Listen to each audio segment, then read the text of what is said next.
Alright, in this video, we're going to write a sequence of operations which undo the given sequence. So you see, right here we have these operations. When we are just pretty much going to write the inverse in words. So you see, we first multiply x by 3, and then raise to the third power, and then subtract 17 from the result to obtain y.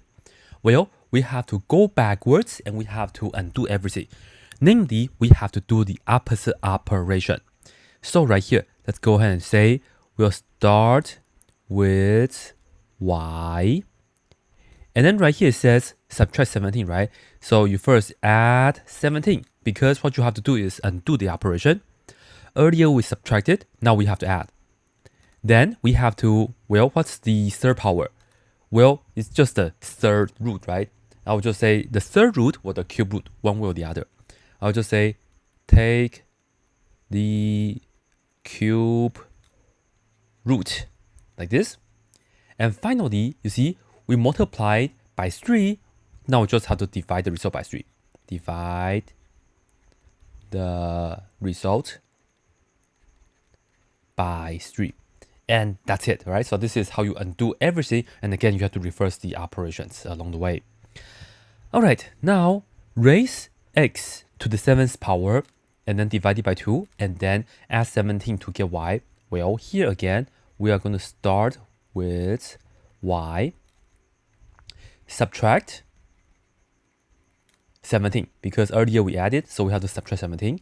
And then earlier we divided, so now we have to multiply by 2. And lastly, it says raise x to the 7th power. Now we just have to do the reciprocal. You can say the 7th root, or you can just say take the 7th root. So I'll just write this down. 7th root. Whenever you see power, the opposite is always the root. Alright, so that's pretty much it.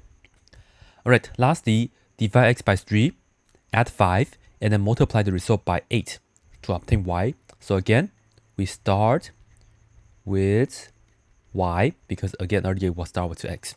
So now we are going backwards.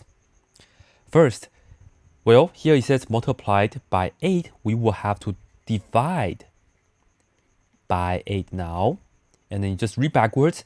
Earlier we earlier we add 5, now we have to subtract 5. And then earlier we divided by 3, then we just have to multiply by 3. And that's it, right? So let me know if you guys have any questions. And that's it.